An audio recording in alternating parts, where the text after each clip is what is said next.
they're not here today. All right, so we're looking at this last unit. The last unit is really on particle physics, okay? It's on quantum stuff, it's on nuclear physics, it's on modern physics. When we talk about modern physics, what we're looking at is, you got to remember, it's over there. What you got to look at is, up to this point, we've been dealing with stuff on a big level, not a subatomic level. We've been looking at things, grain of salt or bigger. Now, when we talked about thermo, we did talk a little bit about atomic structure because that does have something to do with it, the internal vibrations, etc. What you've got to understand is that as we get into this unit, one of the big ideas about this unit is that a light, especially, and when you get up down on the subatomic level, particles like when you get down to the structure of a proton or an electron or a neutron, or even smaller when you get down to a quark, they act both as a wave and as a particle. Okay, so they have what we call a dual nature.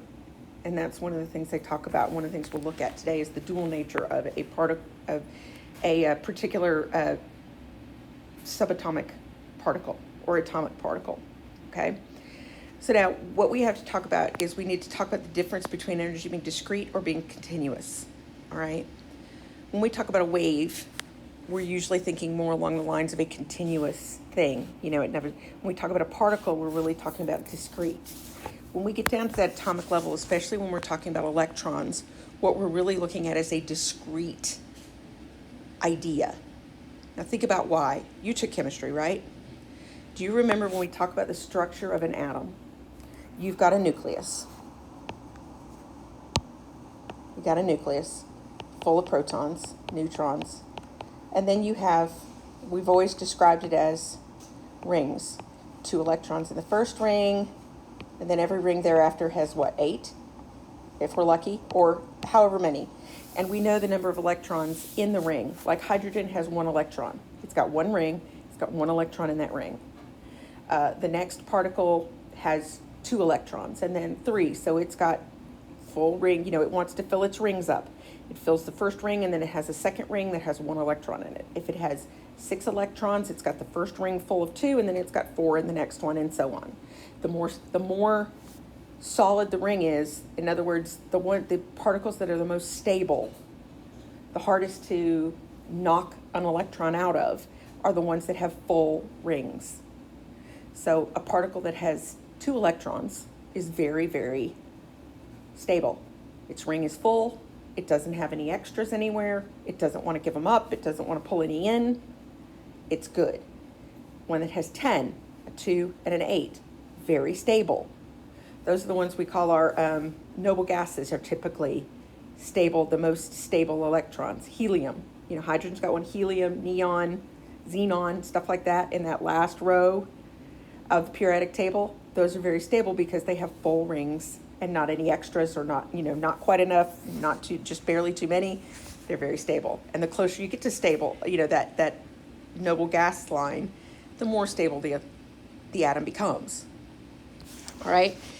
Each one of these rings is what we call an energy level in physics. Okay. It really is an energy level. So what you notice is that we just started talking, get notes, is that these are discrete power levels. Okay. You've got a power level here in the first ring, and then there's no electrons in between. And then you've got another power level here. Notes are there. So you can see how this fills that discrete model. So that's why we talk about this. So when we talk about a continuous, when we talk about a continuous variable, what we're looking about is it's any value in a range. It's not just 1 or 2 or 3. It could be 1.6 or 1.8 or 1.9 or 2. Okay? All right? Those are going to be things like height, things like temperature, etc. All right? Pressure, things we've studied, velocity, stuff like that. Okay? When we talk about a discrete variable, we're talking about it only takes on integer value multiples.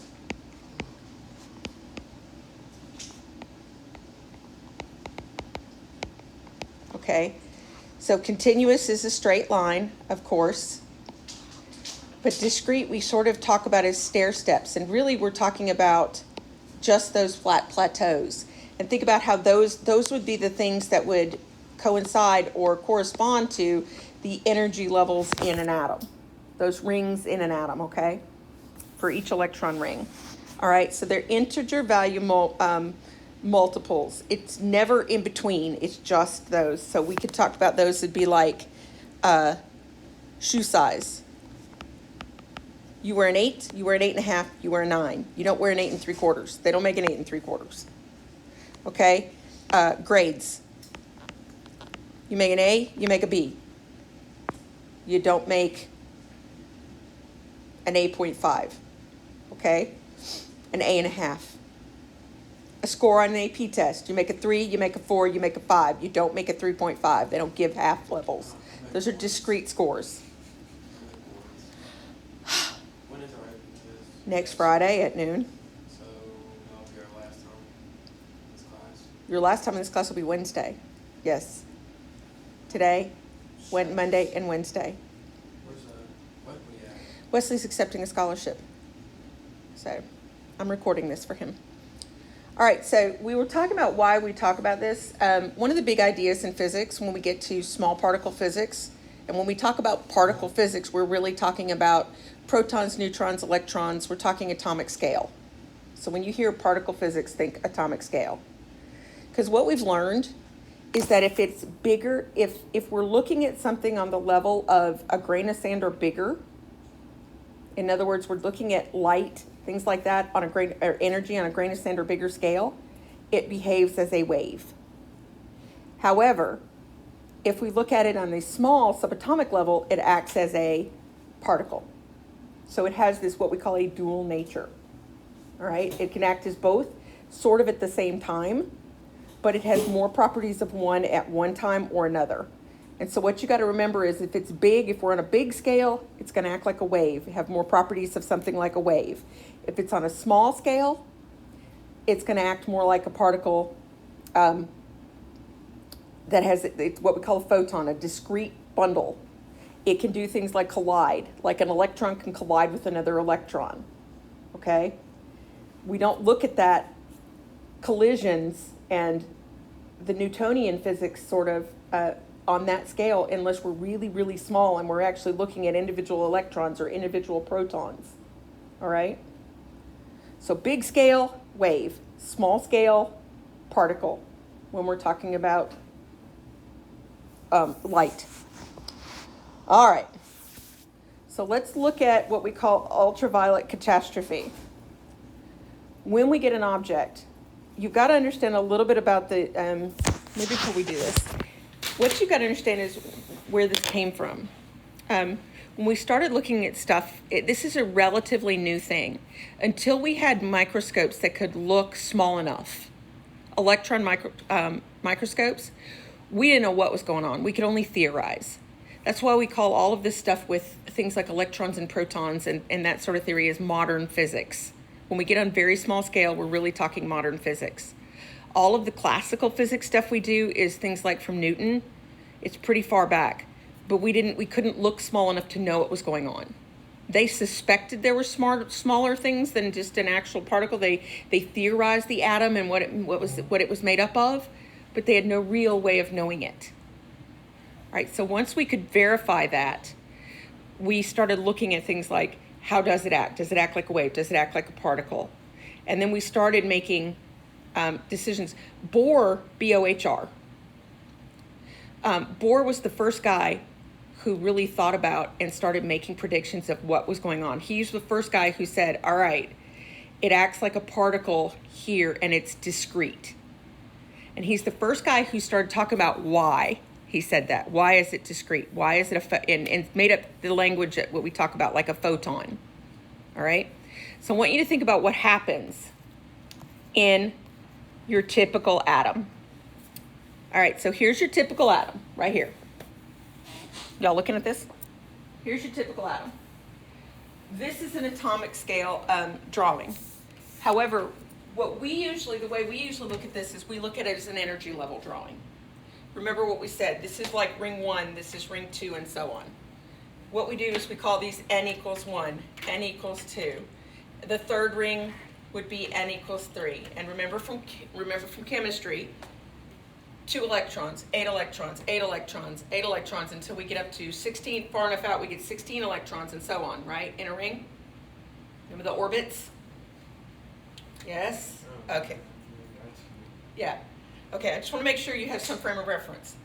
All right, so what happens here is at n equals 1, it's got a certain amount of energy, okay? When this comes in contact with light or with other types of energy, these electrons are going to want to absorb energy if it's the right wavelength, okay? So let's say it's the right wavelength, then we know what every different element has a different wavelength that's right for it, and a different energy signature that makes it want to actually absorb or emit energy. So if these guys get the right type of light, this is going to absorb energy. This atom's going to absorb energy. This guy's going to absorb, this electron's going to absorb enough energy to jump from this ring to the next ring. Okay? Now here's the thing. When it jumps, it takes energy to jump, doesn't it? So it takes energy to go from n equals 1 to level n equals 2. It will jump from 1 to 2. It might jump from 1 to 3 if it's got enough energy. It could jump from n, it could jump 4 levels and so on. All right, this is an energy level chart. So for it to jump from 1 to 4, it's going to take a lot of energy to do. It's going to give off a lot of energy. Think about it. If you had to do the long jump from here to here, or even from here to here, you're going to have to expend energy to do it, aren't you? Yes? All right. So we call this giving off a certain amount of energy. It's got to absorb it, but once it absorbs it, it gives it out again by going to that level. All right? Now, if it's meant to stay there, if it's got enough energy, it will stay there. Chances are what happens, though, is once it gives out that energy, it doesn't have enough to necessarily stay there anymore. So eventually what happens is that it can't maintain anymore, so what does it do? It drops back. Okay? Dropping back, so it's going to give off energy going this way, and it's going to absorb energy going the other way. Okay? So it's a negative energy going this way and a positive energy going this way. Okay? So the higher the level is, the more it gives off. It has to give off a lot more energy, expends a lot more energy going to a higher level, and it absorbs energy coming back to its natural place where it wants to be. All right? All of this is happening at an atomic level scale. Okay? So that's kind of the background behind it, what we're talking about here. So let's look at this. It says when an object is heated, it's going to emit radiation, and it consists of electromagnetic waves. We know what electromagnetic waves are. We've talked about electricity and magnetism, right? We know it's got a wave. All right. All this energy that it's emitting is a type of radiation. It's a signature. Any kind of, and don't think of radiation as like, the kind that's going to melt your face. All energy that's emitted at an atomic level is a type of radiation. Some of it's good, some of it's bad. Some of it's lethal, some of it's not. Sunlight is radiation, okay? It's the energy that's given off by the sun, by the fusion that's happening on the surface of the sun, okay? So, when you heat an object, it's absorbing radiation. It's absorbing energy in.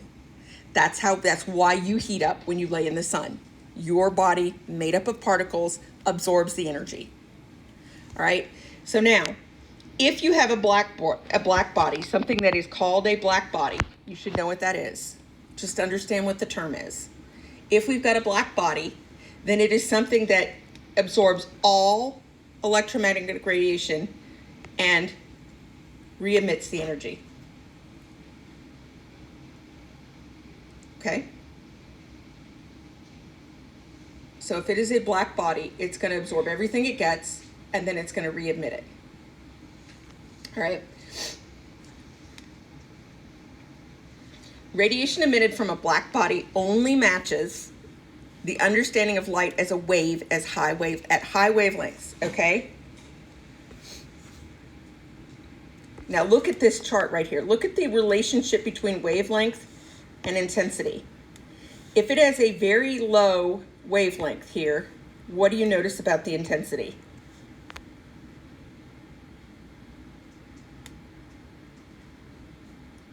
It's high, isn't it?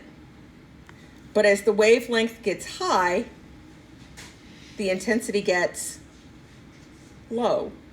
So what you need to know is that for ultraviolet light, there is an inverse relationship, isn't there?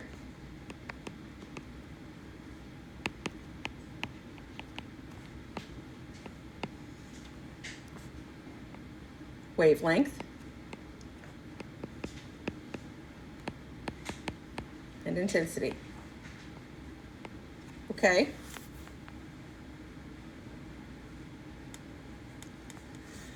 So if it is sucking in, I want you to think about this. If it is taking in low wavelengths, it's going to radiate out high intensity. Okay?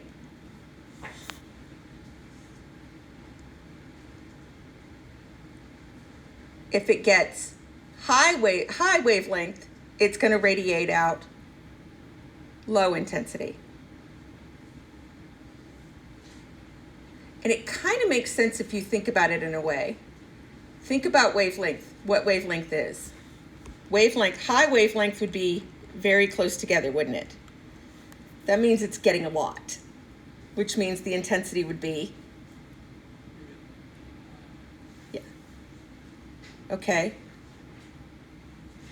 That is a low wavelength. Low wavelength means that they're not very far apart. Not very far apart means you're absorbing a lot of them in the same amount of time. High wavelength would be like this, which means you're not getting much in, are you? So you're not giving much back out. So does that relationship, kind of that inverse relationship, kind of make sense now? All right.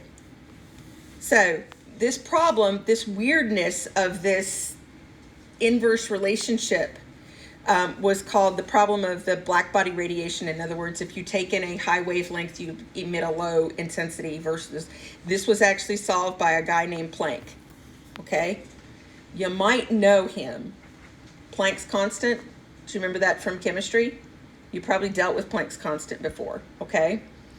So what he said is energy can be emitted or absorbed in discrete bundles known as quanta, right? We talked about that over there, didn't we? That's that energy level stuff that we just looked at, okay? Going from level to level, that is a discrete bundle of energy that you need to go from level 1 to level 2 or from level 1 to level 3. That's what we call the quanta. That amount of energy that it emits, boom, as it moves to a level, is a quanta. Make sense? It's just a name for what we have going on, okay? That's why we call it quantum physics. It's because the quantum is the basis of, we're looking at that internal structure, all right? Planck's model works since at all frequencies, all energy is used to cause vibrations. You know that's why it moves, right? Remember, the more energy it has, the faster those bonds are vibrating, right? Okay. Higher frequency, it's going to cost a lot more energy, okay? So at higher frequencies, we know we have a lot more energy to make a bundle of quantum energy, okay?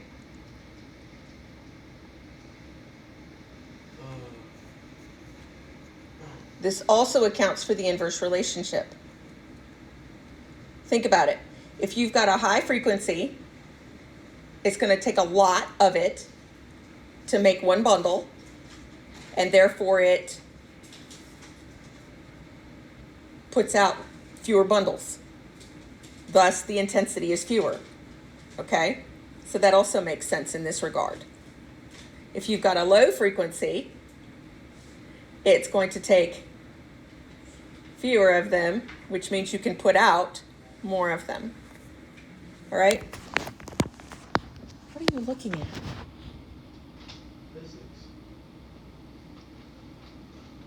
That is not physics. What is that? Physics? Really? Yeah. Seriously though, what kind of physics? What is it? I don't know. I'm just kidding. It's from, It looks like a hospital procedure thing. oh, it's from Captain General. Oh, okay. All right. Thank you. Didn't really think so. All right. Quantization. So when we talk about quantization, we're talking about making up these little bundles of energy, right? So this is where Bohr's model comes in, all right? So we want to, when we talk about quantization, I want you to think about Bohr's model.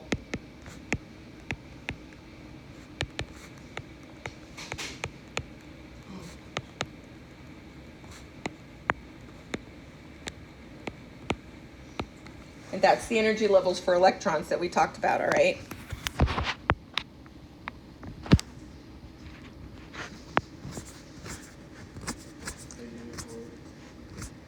He's taking a test, let him be. He needs to.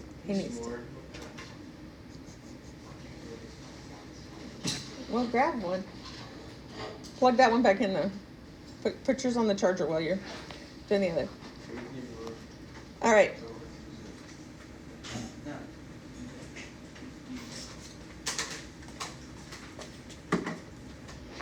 You must have gotten to the matrix portion of that test. All right, so quantum number. Remember what quantum number is? What is the quantum number of something? Well, we know atomic number, don't we? Right?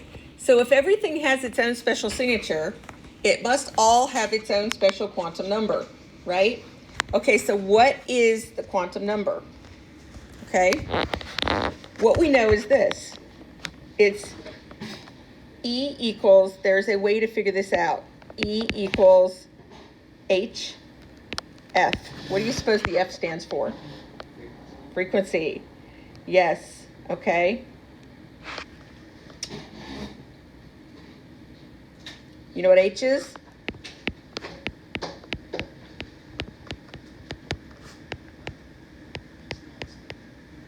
Yep. And Planck's constant is 6.63 times 10 to the negative 34. And that is going to be meters squared kilograms per second. Oh, yeah, I'm sorry. Oh, I think those were still up there. Of course they will. There we go. Better? Mm-hmm. Okay. Don't need to compete.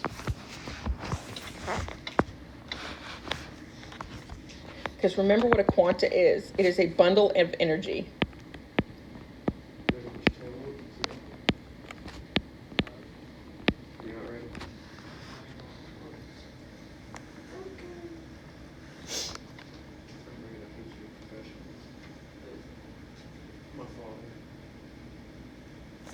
So what is this?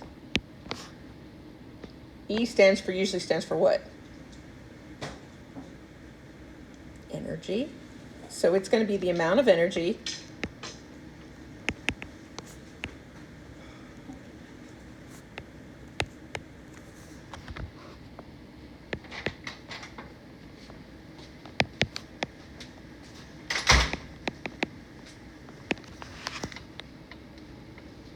So it's the amount of energy in a collection of light. It's going to be the multiple, how much energy something has, how much any particular energy has, any particular quanta has, is going to be based on the frequency of the light that's being collected, right, times Planck's constant. So the higher the frequency, the higher the amount of energy, all right? So the fewer bundles. All right, so now, oscillators, remember we talk about things as oscillations, right? Any atom is an oscillator, if you think about it. And it vibrates too, but yeah, it does rotate. These things are rotating around a core, aren't they? They're periodic. Anything that's periodic, we think about it as an oscillator of some sort. Off your phone. Huh? It's right there. cleaning stuff off the case. Oh, okay. Wasn't it? No one loves me talking to me.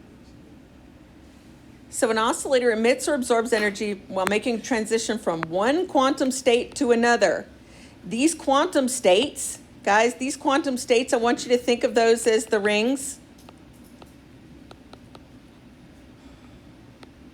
in an atom. These are our n equals 1, 2, 3, and so on. All right, we looked at those. So what we can do is we can sort of fiddle with this and adjust it. All right? So what we want to do is say, all right, so E is not just particular to Planck's constant and the frequency of the light, but also which ring it's jumping to, that electron is jumping to within that particular element, that atom, right? So we put the N in also. So NHF is really a more complete thing. So the N is going to be an integer, right? H is going to be Planck's constant.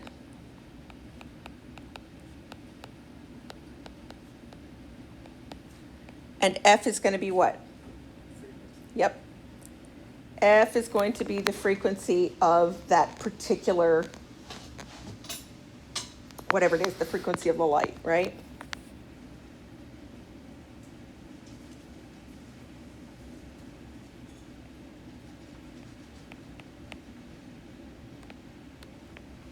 Now, what if we don't know the frequency? What if we only know the wavelength? Because a lot of times we're not given the frequency, we're given the wavelength. But remember, we can relate frequency and wavelength, can't we? Do you remember how to do that? Speed of light, which is the same, is going to be wavelength times frequency, isn't it? And we know speed of light is a constant. 3 times 10 to the 8th, right? So if we know the wavelength, but we need the frequency, we can figure that out. Now, this is a measure of energy. We are used to looking at energy in joules, aren't we? But this is so small, it's going to be like 10 to the negative whatever. You can see that in Planck's constant. It's 10 to the negative 34. So we don't like to use joules for something that's small. What we do, because we're dealing with electrons, is we use volts, right? But we use electron volts, EV, which is even smaller, okay? So normally this is joules.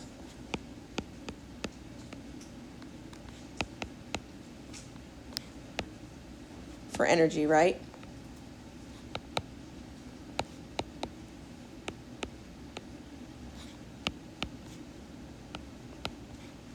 So it's electron volts instead.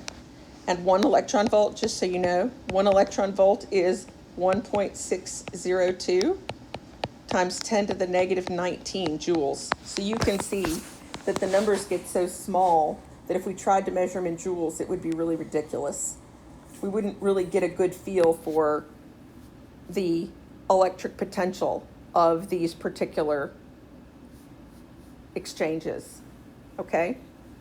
So if you think about it, if we know this, by the way, and we're looking at electron volts, but we also know these two things right here, if we know this and we know this, we can now actually combine these two together and come up with a different equation for E.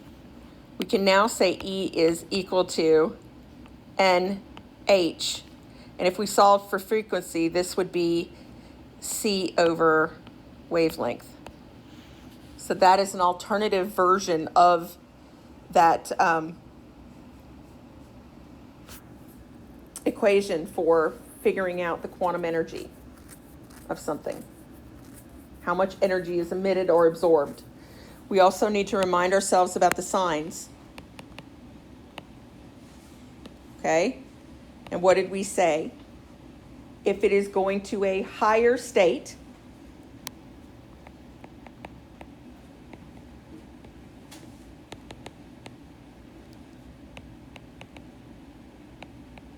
in other words, it's going from n equals 1 to n equals 3.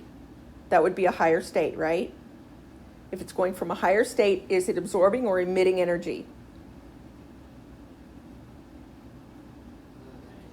Okay, so going to a higher state, it is emitting.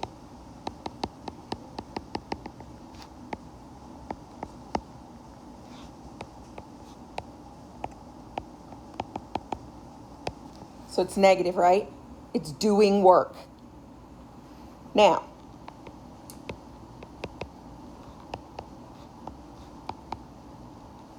if it's going to a lower state, it wants to go back to a lower state, doesn't it? If it went to level 3, eventually it's going to want to slide back down, isn't it? To level 1. It is not emitting energy. It's not doing work at that point, is it? It's not having to try. So what happens is now it is absorbing energy.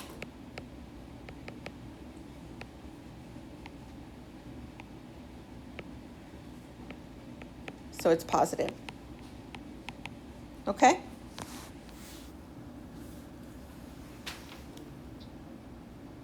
And by the way, if you wonder what Planck's constant is a measure of, just so you know, I wrote it down because I kind of thought it was interesting. It is the energy per vibration. Remember, this is an oscillator, right? And we know energy is transferred within the internal vibrations of the bonds, right? And things banging on each other, oscillating back and forth, moving in an object, okay, from one electron to the next. That also happens within, okay? So this right here, Planck's constant, is the measure of per vibration. All right, so let's look and actually apply some of this. What do we have here? We've got a 2 kilogram block attached to a massless spring that has a force constant of 25 newtons per meter, right? Spring is stretched 0.4 meters from its equilibrium position and released from rest.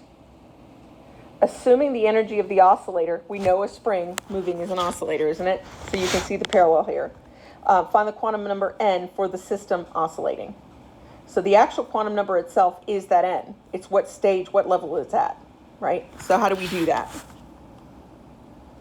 Well, what is the spring energy of a system? Do you remember? It's okay if you don't. Just say no. We know.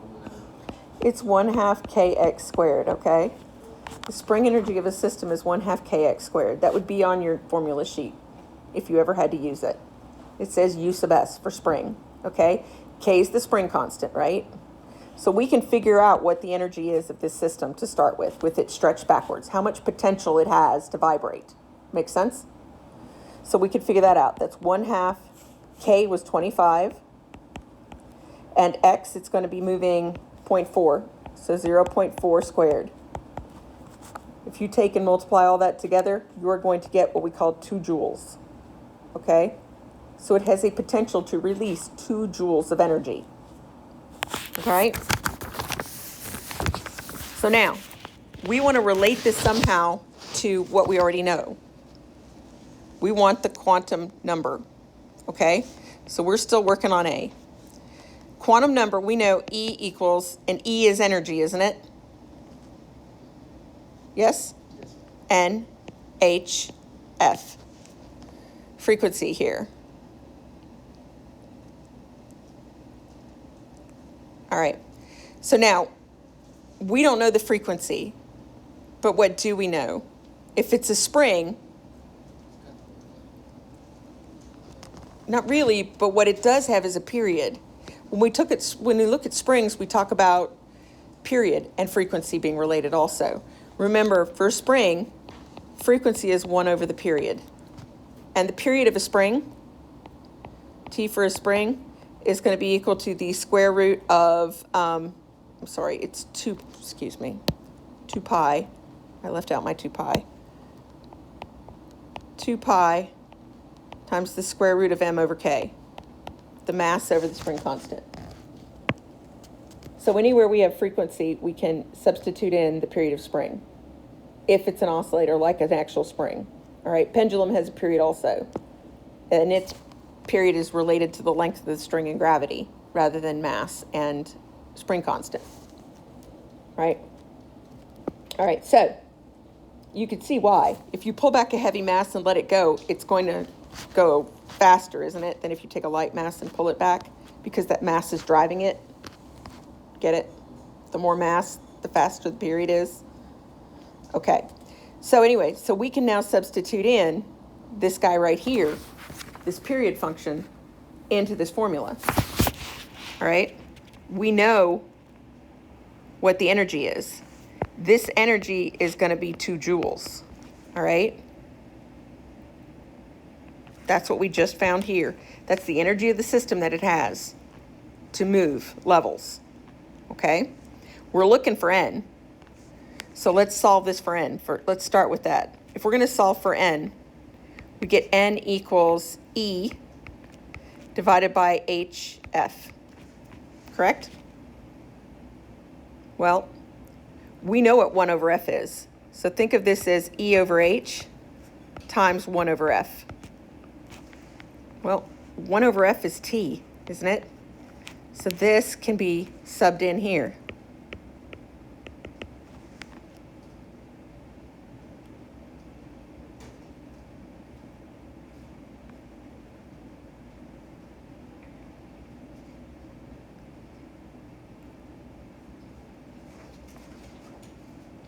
So let's sub it in. So this is going to be my energy divided by Planck's constant times 2 pi times the square root of the mass over the spring constant. Well, if you think about it, we can start plugging all that in, can't we? E we said was 2. H we know. H is 6.63 times what? 10 to the negative 34th? Times 2 pi times the square root of the mass. We know the mass is 2. And the spring constant is 25.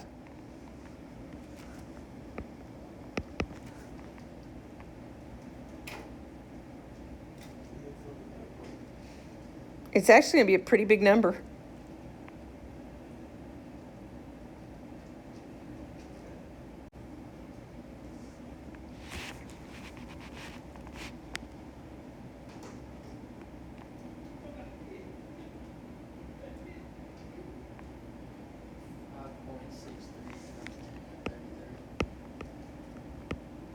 Six three or 3.6? Okay.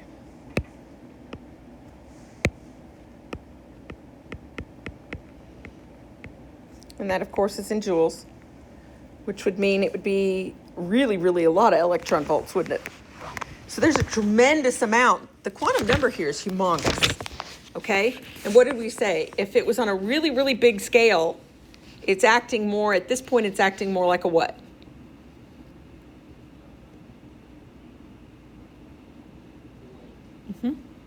So this is acting more like a wave, isn't it?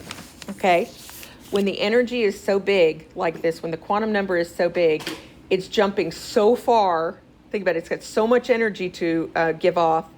It's really almost continuous, isn't it? So that large amount of energy, this is so big.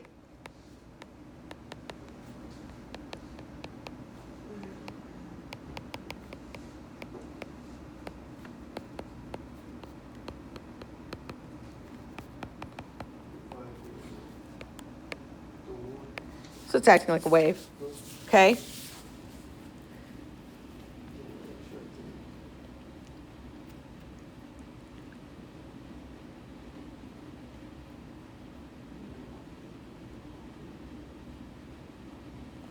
So now let's look at part B.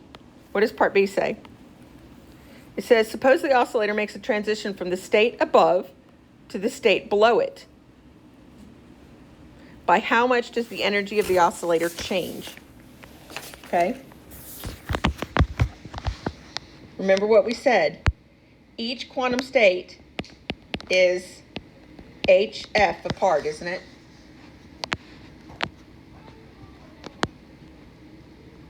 Well, we know what F is. We just plugged it in, didn't we? So this is going to really be H 1 over 2 pi, because we're just going to flip this over, aren't we? Because remember, F is 1 over T. 1 over 2 pi times the square root of K over N. So we know what H is. H is going to be 6.63 times 10 to the negative 34. And this is over 2 pi times the square root of K, which is 25 over 2 kilograms.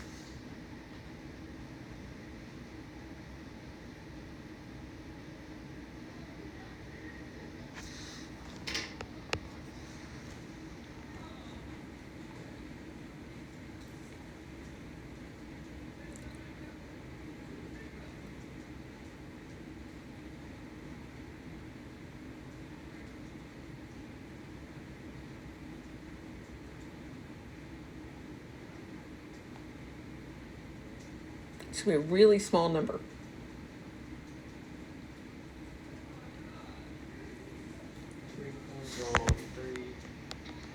Times 10 to the negative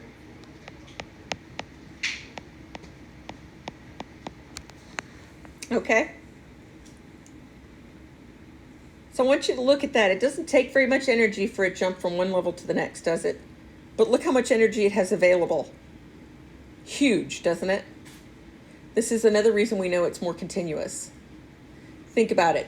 It's got all this energy available to move around from levels.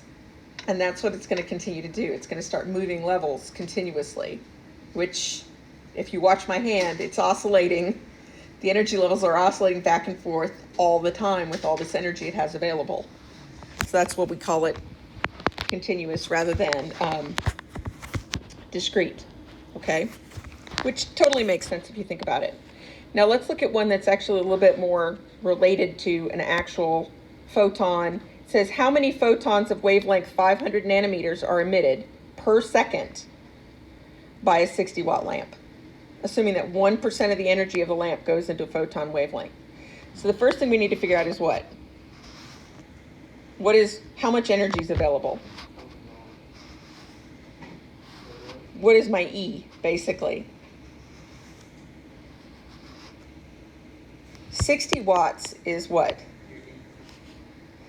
And it's 60 joules per second, isn't it? Isn't watts joules per second? So in 1 second, it has 60 joules available, but it only takes 1% of that, doesn't it? So E is going to be 1% of that.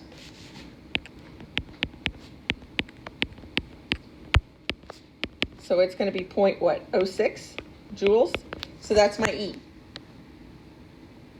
Now we want to know the number of photons.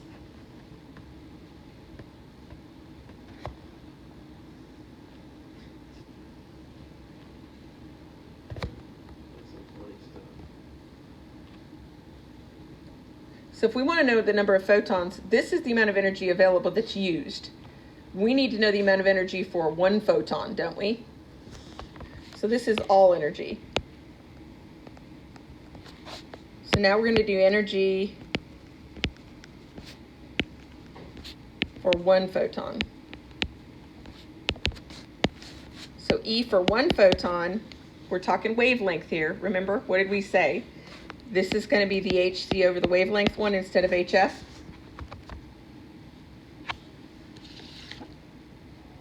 Okay.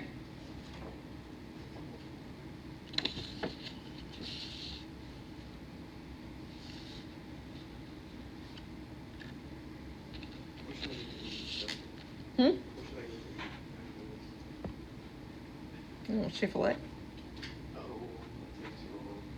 It does take a long time. That's what I was thinking. I just had Chick-fil-A yesterday and Chipotle. You had Chick-fil-A, you had Chipotle. It's time for a burger then. Burger? Yeah. From where? Well, you got choices. I think Whataburger's overrated, so. I think Whiteboard is a bland burger. I like Wendy's. Oh yeah, Penn's. No. Why would I go all the way across town? Penn's is an excellent burger. They are good. It's all the way across town by the bridge. You haven't go anywhere afterwards? I'm going to the gym after this. Oh, you don't get Penn's. Not before you go into the Get gym. something after, like a, Yeah. so I have to come back past Walmart. You could go to such and such. You go to Freddy's. You go to Freddy's. Yeah. McDonald's. You talk about a bland burger. McDonald's. I didn't say I was gonna get a burger. Chicken nuggets. You pass up. You go to McDonald's over Chick-fil-A for a chicken nugget. I had Chick-fil-A yesterday. What'd you get there? Chicken sandwich? Two chicken sandwiches. Why are you gonna get more chicken? I'm just not. Yeah. If you want chicken, get chicken. But I don't. Even if you went yesterday to Chick-fil-A, I would still not go to McDonald's over Chick-fil-A for chicken nuggets. Gas I burned just sitting there. I think I burned more gas. So park and walk in and get your stuff and walk back out. It's Been open. months. Oh, okay. Oh, we do have this class. I didn't go to my farm. Line. It took him too long to answer. It was because I'm deciding somewhere to go. I'm gonna go to my farm. Oh, yeah. Farm simulator? No, my farm Beaver. Evo? There you go. Chick-fil-A first? I'm not going to Chick-fil-A. I had Chick-fil-A. Oh, wow. Because they got food after school. Why don't you have it again? I don't want Chick-fil-A. No. See? That's funny. He subscribes to my philosophy, which is why have the same thing 2 days in a row. You said go to Chick-fil-A. Variety. Get chicken nuggets. I said if you're going to get chicken, He is don't go to he goes McDonald's. farm and he slaughtered one of those chickens. All right, let's finish this problem, please. Oh my goodness. So what is it going to be for one? How much energy for one photon? We know Planck's constant, 6.63 times 10 to the negative 34th, right? Speed of light, 3 times 10 to the 8th. And then the wavelength it gave us, which is 500 nanometers. So 500 times 10 to the negative what? 9th? Figure out what that is. And that's the energy for one photon of that wavelength.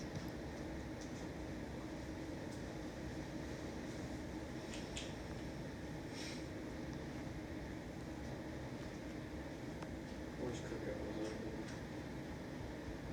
Yeah, Cookout would have been a good choice. Because they got everything. Yeah. If I go to Cookout, though, I'm going to get a walk-in taco. Chicken quesadilla, the burger, and Cajun fries.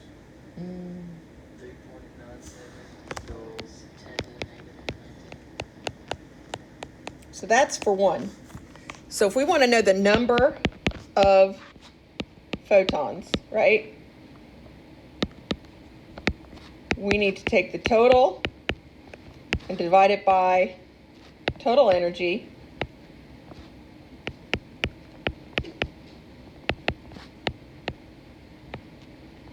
One photon's energy. I'm still stuffed from Jim and Nick's last night. We went to Huntsville and ate at Jim and Nick's. What is it? My sister used to work there. What's wrong with you? Where even is the Jimmy Nick's around here? It's on University Drive in Huntsville. There's one in Huntsville now. Uh-huh. Oh, I still got the side I'm going. I just had sides. That lasts a while. I had mac and cheese, because I love their mac and cheese. I had their collard greens. God. Oh my God, they had the best collard greens in the world. And then those little biscuits to go with it, I just skipped the barbecue altogether. Big Bob Gibson's. Bob Gibson's good. We just named everything that is good to Bob Gibson. But so, I don't like collard greens. I love collard greens. Jim and Nick's is Jim and Nick's is the perfect blend of sweet, sour, and spicy. They're just perfect, vinegary and spicy. All right, so total energy was 0.06. This is basically 4 times 10 to the negative 19, isn't it?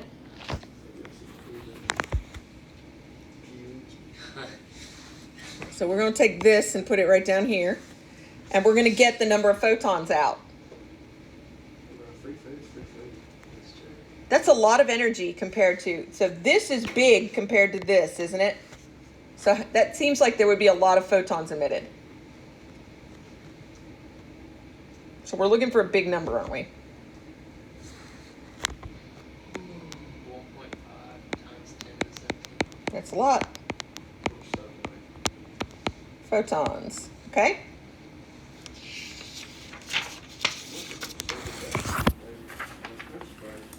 Now,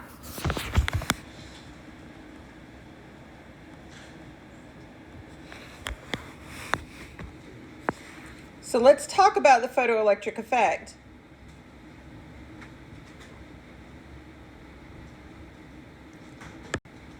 So we're studying all of this stuff. We're studying the idea that the electrons in a substance, in an atom, can absorb energy, and it moves levels. And as it moves levels, it emits energy through as an electron volt, as a potential difference. I want you to think about the application of that idea. What do you suppose a solar cell is? Light comes in, hits a particular substance, energizes that substance, causes its electrons in that substance to move levels, right?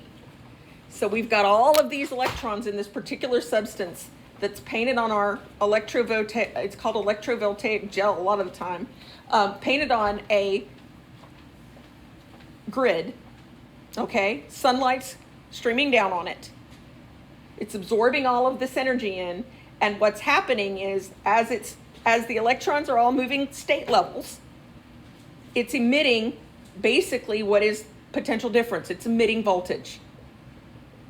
Isn't that sort of the definition? And all we have to do is have a pathway through wires or cables or something to collect all of that emitted energy and channel it into working our appliances and things like that. That is what solar panels are. It's the photoelectric effect in action. Okay? Sunlight hits it, excites it, it emits energy, and we take it and use it for other things. We turn it into a usable form. Okay? So that's what the photoelectric effect is.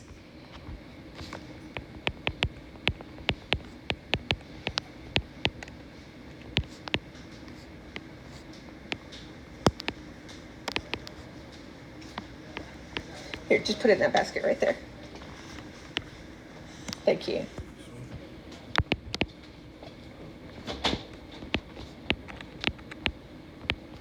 Great day.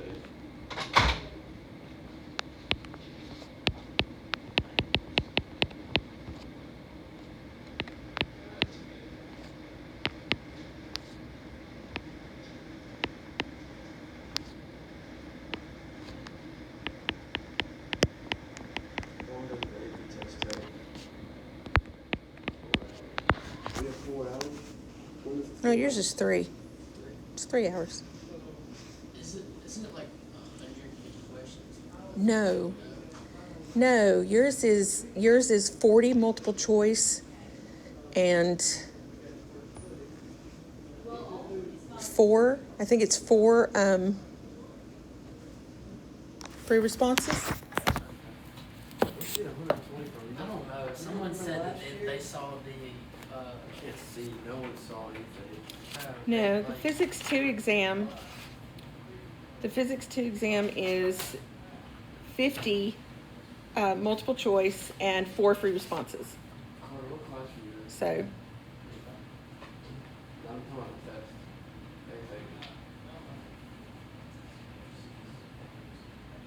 Pre-cal? Mhm. You teach pre-cal? Yeah. Of course. I mean, I just get all the bad teachers and then she teaches everything and I don't get it. You should have taught calculus. And I will, too many. I got too many preps as it is. I mean, drop. I have 5 AP certifications, Drop. and there's a possibility I'm going to get another one. Yeah, In calculus. Pre-cal, AP is going to be offering AP pre-cal next year. So instead of advanced pre-cal, I wouldn't be surprised if we switch to regular class level pre-cal, advanced AP pre-cal, and dual enrollment pre-cal. Stressed out. Yeah. We probably get to. Yes.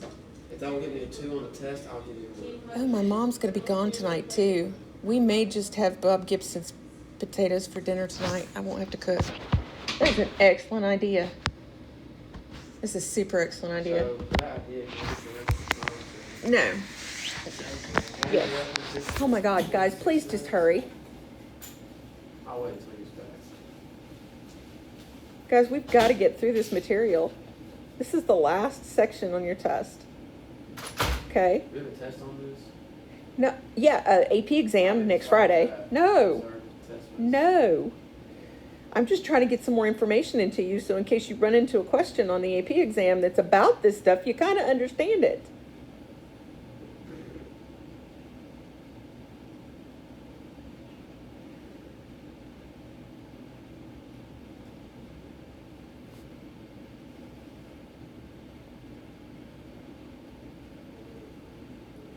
Good luck.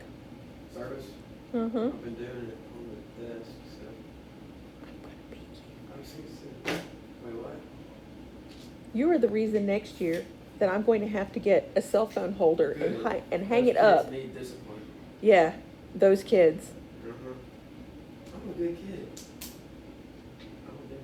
Except when you're watching the Masters, when you should be in my. You let me watch it. I compromised. Tiger Woods, that was a I big did. deal. It was a big deal, actually.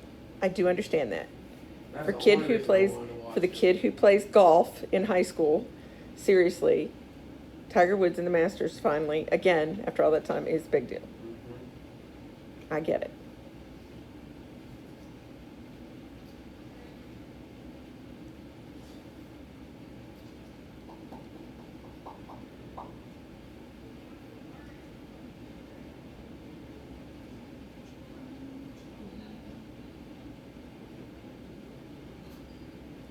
I thought you had to go to the bathroom. I said I was gonna wait till we got back. No, go now. That way you're both back. That's the point. No, I know. That's why I'm saying go now. Oh, okay.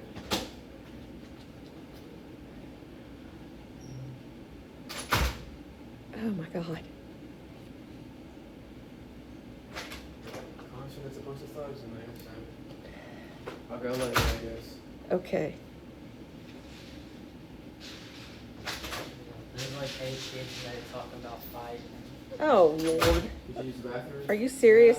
Is there an administrator anywhere around there? I've been seeing. Go get There's him, like Stuffy. 8 kids, man. Talking about some fight that was some people holding them back during a fight. Oh, yeah. How they Lucky all you wish got they me could back. transfer to Decatur High because they could fight whenever they wanted. Well, I wish they would transfer to Decatur High. Yeah. We don't want that mess here. Isn't this supposed to be up there? Did I break it? No. It's supposed to be like that? We studied fluid I dynamics. swear, a couple minutes ago they were together. They were. Okay. I want you to think about why that is. There are two, Mr. AP Physics 2, there are 2 different types of liquids in this. Said Mr. AP Physics too. Uh-huh. There are 2 types of liquids in this. Okay. Obviously, the white beads are heavier than the more dense, or less dense than the green beads, right? Yes? Yeah. When the liquids combine, these are now heavier than both of them. This is now lighter than both of them combined together. Now, as the liquids separate, look, liquid separating and liquid separating. What's happening is this is now becoming lighter than the bottom liquid, and this is now becoming heavier than the top liquid. They're just both clear liquids. They're just different density liquids. The upper liquid is less dense than the white beads and the green beads. The lower liquid is more dense than both of those beads, but together they tip that point where they are still less dense than this, but more dense than both of those. I know I'm getting to eat. Best taste in town. Okay? What are you eating? Best taste in town. The restaurant. The restaurant right there on Smackers. Smackers. What? Never been there. Good chicken. I avoid, is that the little thing right here in the corner? Yeah, I avoid that place. Like the plague. Do they really? No, literally. I mean, talking about dots, just closer. I like dots. It does. It puts you in a food coma. Yes, they will. It's pretty expensive though. But if I was going to Big Dots, it'd be about the same thing. Yeah, it would. So, I think Dots is better sometimes. But and what? Bob's. No, I'm talking about this place. Is, Oh, I don't know about that I'm going place. to Big Off Gibson's to spend that kind of money and spend it there. It's closer. All right. I don't know. I'm stressed out now. All right, so here we go. Let's talk about the photoelectric effect. So what we've got is we've got light reflecting onto a surface, a metallic surface. It's absorbing stuff and it's knocking electrons out, right? That's acting like a photon, isn't it? Little photon, little packets of energy. This is one of the other ways that we, look right here. This is one of the other ways we know that light is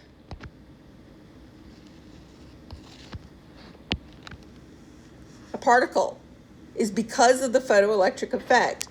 Because we can produce voltage simply by reflecting light onto certain types of metallic surfaces and it bleeding off electrons, little chunks of energy, we know that light acts, we know it acts as a wave. Now we also, that's yet more proof that it acts as a particle as well. That's that dual nature of energy, okay, of light. In particular, light has a dual, what do you call it? A duality, okay? All right, knock it off. Yes, I know. So, when we talk about the kinetic energy of a photoelectron, remember, what is a photoelectron? It's this guy right here that's been knocked off. This guy is my photoelectron. Okay? That photoelectron, we've got a couple of things. We've got what we call the work function. The work function is going to be the minimum energy needed to knock that thing off.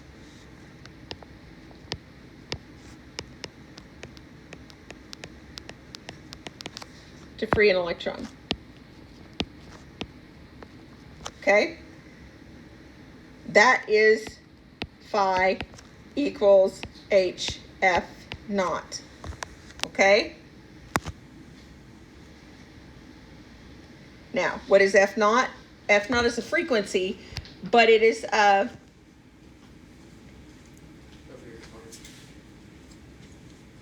it's a minimum frequency needed. Thank you.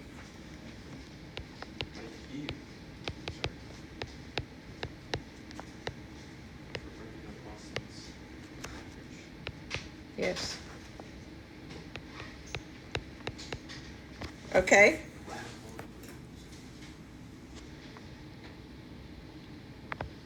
Okay, so there's some minimum frequency we need to have multiplied by Planck's constant to produce a certain energy level state, right? Because remember, what else is HF? HF is E, right? So we've got a minimum frequency we need to produce a minimum amount of energy, just enough to punk, free that electron. Now, why do we know it has to be freed? Because we're producing a voltage. And remember what a voltage is, guys. A voltage is electrons traveling, isn't it? So if we're going to have electrons traveling from this material down a wire, we got to have some way to actually get those electrons flowing. So this is a minimum frequency to give us a minimum amount of energy, because this really is E min. All right? Thank you, Miss. I guess I bought a quarter. Like our You're welcome. All right. So if we have an electron that's being freed by an incoming photon, okay, that has this energy, HF, okay, and it has more energy than HF naught,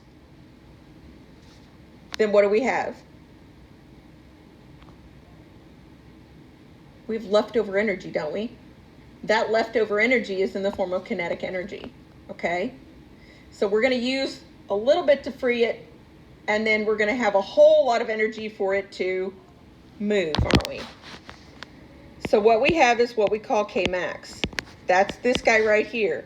That is HF minus this work. And that's going to be equal to an electron volt. This is the energy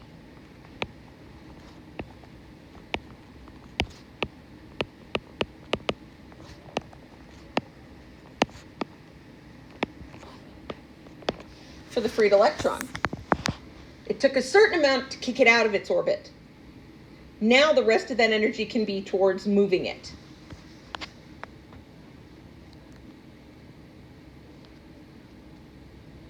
We also have what we call the stopping potential. And that's going to be the voltage required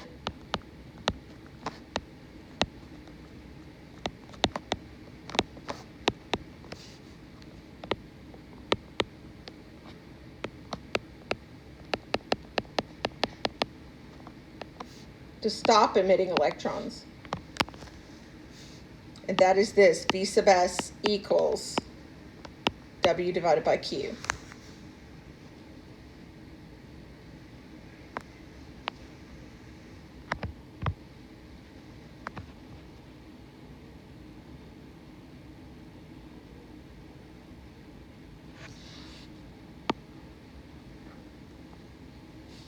So we've got quite a few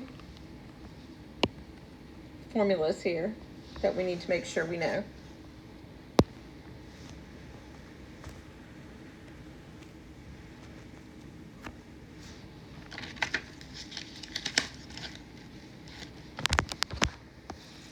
So let's put them in action. It says we have a photosensitive metal, has a work function of 5.5 eV. So this right here is phi.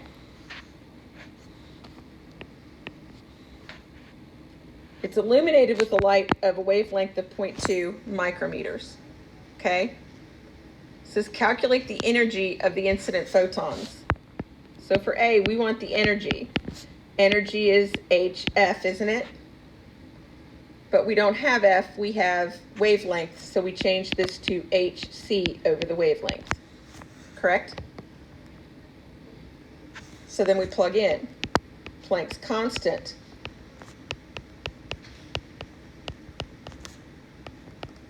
Speed of light.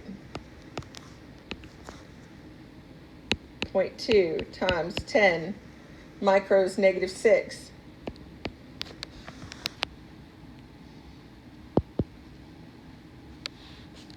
And what we get is approximately 9.9 times 10 to the negative 19 joules. That's the energy available.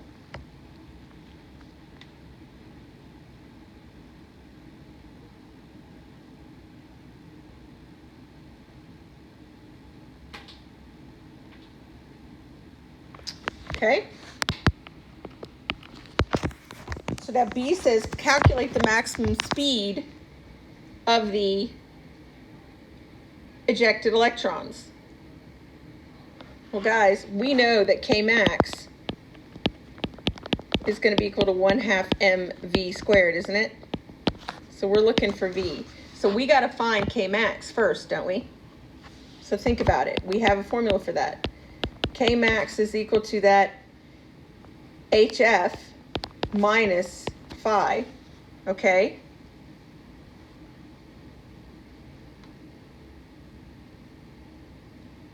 Well, we just found this. That right there is this, isn't it?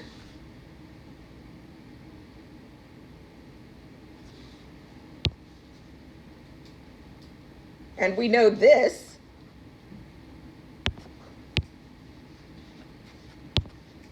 This they gave us.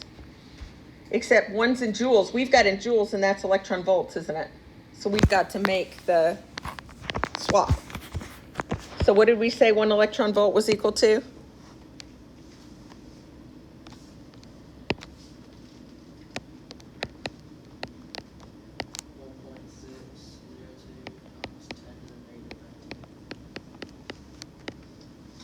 Oh, okay. Hold on. Put this in the wrong place.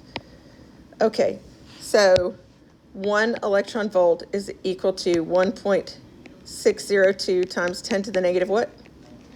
19 joules. Okay? So we can figure out what that is.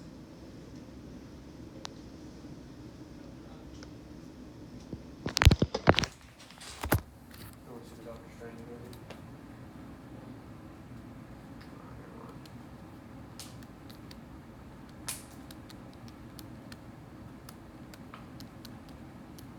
movie. 8.811. It's 10 to the negative 19 joules. Okay. So now we can figure out what it is. So this 1/2 m, which is what? An electron, right? What's the mass of an electron? Last I checked, the mass of an electron is 9.11 times 10 to the negative 31.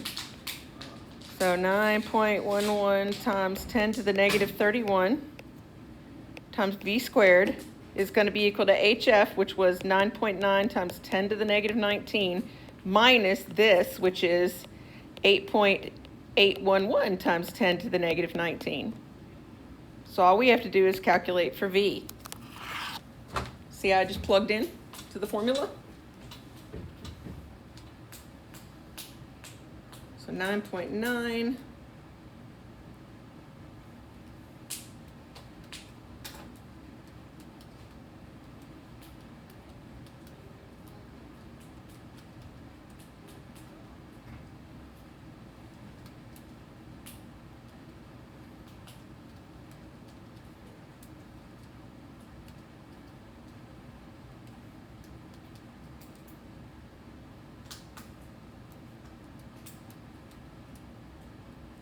big number.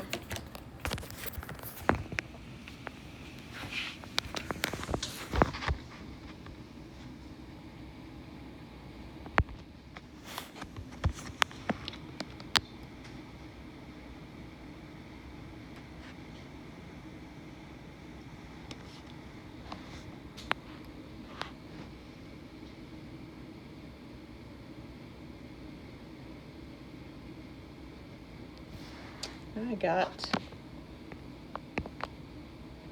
about 4.9 times 10 to the 1, 2, 3, 4, 5, 10 to the 5th meters per second.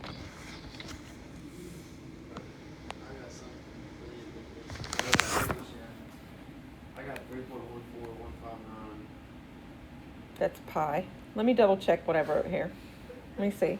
Yeah, mine's a super, No. super small. Yeah, it shouldn't be. 9.9 to the negative 19th minus 8.811 to the negative 19th gives me that. 1.089 times 10 to the negative 19th. Gonna multiply that by 2, divide it by 9.11 to the negative 31st, and then take the square root, and I get the same number again.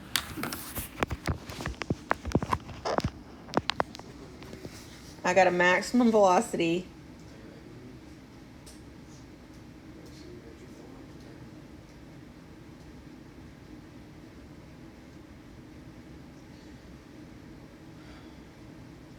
I'm ready for summer. Mhm. Do you still have to work? Yeah. Talking to my favorite teacher. Wait, you got to. I just have to work a couple days, but then I've got to do AP training for half of July. And they want me to do summer school, and I'm like, no.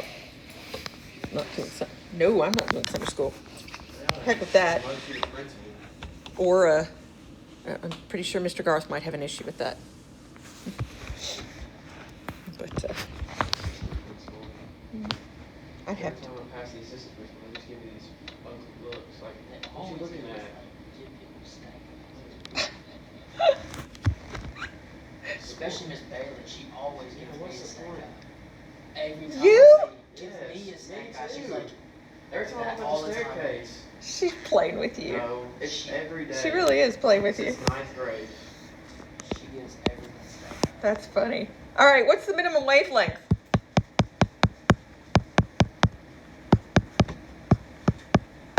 How do we figure out what the minimum wavelength is? You gotta figure out how to do this. Right? There's the minimum frequency, right? So if we can find the minimum frequency, but now we can plug in for wavelength, can't we?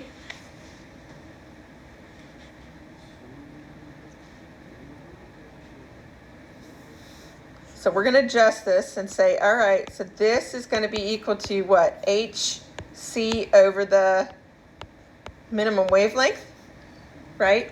Because C over wavelength. So let's plug in what we know. We know this, and we know this, so let's plug in. That we figured out was this, wasn't it? Okay. Which we've got to convert to stupid joules from electron volts, but we did that, didn't we? Yes. 5.5, let me make sure that one was right. 5.5 times 1.602 to the negative 19th. Yeah. All right, so this is going to be 8.811 times 10 to the negative 19th.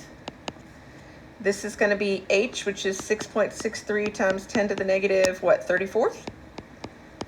3 times 10 to the 8th, speed of light, divided by minimum wavelength. So I'm just going to swap these out, and it should give me a minimum wavelength. So 6.63 to the negative 34th times 3 to the 8th. Divide that by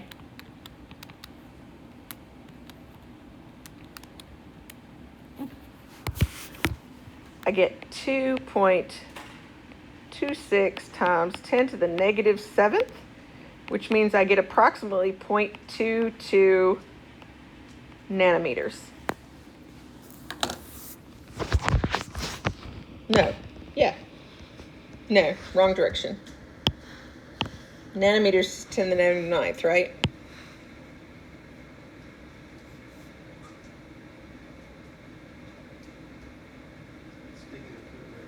So I get 226 nanometers. Which way do you think north is? That one. Hold on, bro. I'm asking you stuff. Oh no, I have no idea. I am so directionally challenged. North would be that way. 'Cause You saw my phone, dude. No, because the Yes. river points north. I was trying to get her to answer the question. The river points north if you're going down towards Hartsville. South. I knew Hartselle is south, Alright, so which way is west? but I would have to actually think about which way Hartselle is from here. So which way is west? Like, okay. Dude, shut up. Hartselle's not that way. Hartsville's that way. Well, Yeah, west- Hartselle's that way south, so north would be like that You way. don't even know what you're talking about. Trinity would be, Why? Why yeah, but that's, Trinity is not north of us, Trinity is west of us. Yeah, so north, south, west, east. Yeah, I can figure it out from that. I am so completely directionally challenged. So which way is? I'm literally the kid who would be like, when I was a kid, my mom had to put shoelaces in my shoes that had L's and R's on them, so I knew my left from my right. All right, Connor, since you're so. Oh, I had a good, hard time learning left which and way is right. Mexico? No, just point towards it. Well, since south is that way, Mexico be that way. So the river's here, and then Mexico would be that way. Yep. Southwest. Yeah. I'm Denver comes. Oh, good. I was asking Miss Duffy, not you, okay? Every time I try to talk to you, you never give me attention, so. Yes, every time. All right. Hey, Jimmy John. Good afternoon. Almost. Look, we got this. Photoelectric effect graph. This is a graph of the kinetic energy versus the frequency. Remember, K max is equal to what? HF minus phi.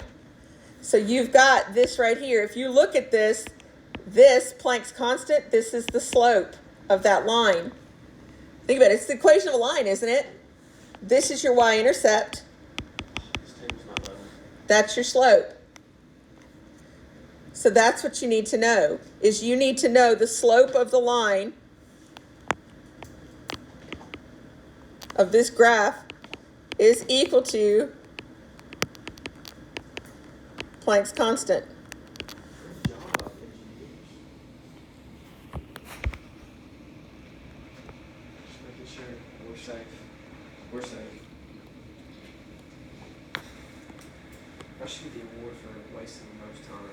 You really should. No, I didn't get class clown. I don't know who got class clown. I was a little surprised by that. Who got class clown? Pretty sure it's chickens. I don't know. Stairs. Man, you ain't no class clown. I really thought it should have been DJ. It's just a pretty boy. DJ Prince. DJ's always got. I just saw him DJ, not Chance. I mean, DJ's hilarious.